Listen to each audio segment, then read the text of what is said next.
What's up, everyone? John Rettinger from Techno Buffalo here, and I know what you're saying.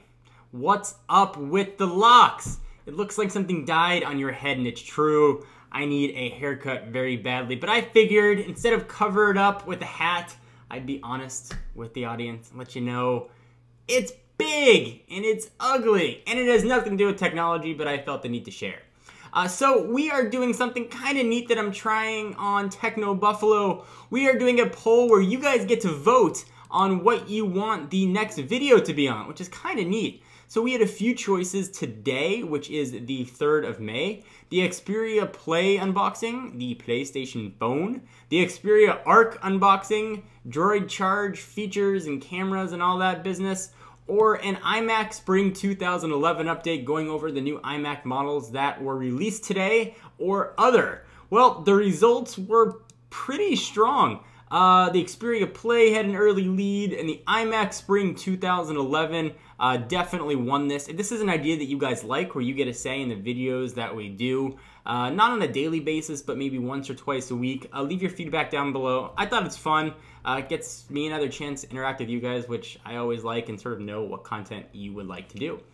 So in light of that, we made a brand new Apple iMac 2011 infographic, which is up on technobuffalo.com. Actually, our own John Quach used his ridiculously talented skill sets to make this. And this is where I'm going to show you all of the new 2011 Apple iMacs. I get a ton of updates about computers, some PCs, some Macs.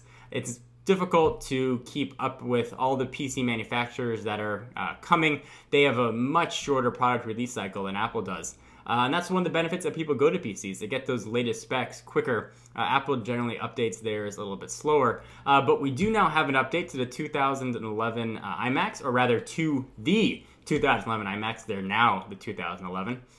So 2011 iMac Spring update running the new Sandy Bridge Intel processors, also known as the 2nd generation of the iCPU. So that's Core, i5, i7, and the little guy, the i3. The July 2010 iMac, so the previous generation, was running the first generation of these systems and only saw quad-core option on the high-end 27, and it was definitely a screamer. The latest release sees all 4 generations of 2011 iMac sporting i5 quad-core processors in their most basic configurations, with the higher price 21.5-inch and 27 models being upgradable to their faster i7 models. The i3 processor has been eliminated, so no i3 for you. If you guys want to follow along with me, you are welcome to do so. So check out the cool stuff this does. So we're going to go over to performance. Boom! Talk about some fun graphics. And you might be seeing this format pop up in a couple other things. So here are the new i5 and i7 processors, up to 1.7 times faster, 8 or 16 gigs of RAM. The new iMacs come with 4 gigabytes of RAM, and that's 2 gigabytes of DDR3 RAM, so it should be pretty fast. You can see all the further specs if you want to check out this chart yourself on Techno Buffalo. Graphics also got an update. Look at that fancy animation. Kind of love seeing that. It just scrolls, but it's really pretty. So the graphics, the 21.5-inch iMac. It's got the LED backlit display, the TFT screen, resolution of 1920 by 1080, 2.5 gigahertz quad-core processor, AMD Radeon 6750M with 512 megabytes of RAM. The 21.5, like the base model, is super fast now. You can go to the 2.7 gigahertz quad core. I'm moving my hand around, but you guys can't see it anyway, the camera. The 27-inch iMac got an upgrade. 2.7 gigahertz quad core up to 3.1 gigahertz quad core on the i7. Super fast. You can go up to, the new processor, or the new video card, is the AMD Radeon 6970M with up to 1 gig of RAM. So that's crazy. Graphics card got a significant upgrade at 2011 Spring iMac model to the 6000 series AMD Radeon HG chips. So super fast. Storage.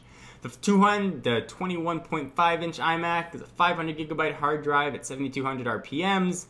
You can go up to a terabyte. You can also do a solid state option now, 256 gigs. 27-inch, now it's got a terabyte in there. You can figure it up to 2 terabytes. You can also do that 256 gigabyte solid state. We're now rocking 2 Thunderbolt ports. which is crazy. So you can now technically have 3 monitors, your main monitor and 2 other displays. If you really want to just have a giant display, you get the faster input output, which you might see it as I/O, I/O. That just stands for input output. The copies and write speeds, essentially. We've got some FaceTime. New FaceTime HD camera. Take video at 720p. Same FaceTime, better resolution. What everybody cares about, the pricing. 21.5-inch iMac, $1,199. Or the $1,499 for a little bit of upgraded model. You can add customization options. The 27-inch is $1,699 and goes up to the bigger model at $1,999. You can get more expensive if you start adding solid states and second hard drives and all that business. If you guys like this, the next one over there is comments. You can go ahead and leave comments, or you can share it with friends up here, or whatever you want. If you want to go back and check it out, you can go ahead and hit overview and do that. I want to know what you guys think. I'm John Rettinger from Techno Buffalo, and I'll see you next video. Who's getting an iMac?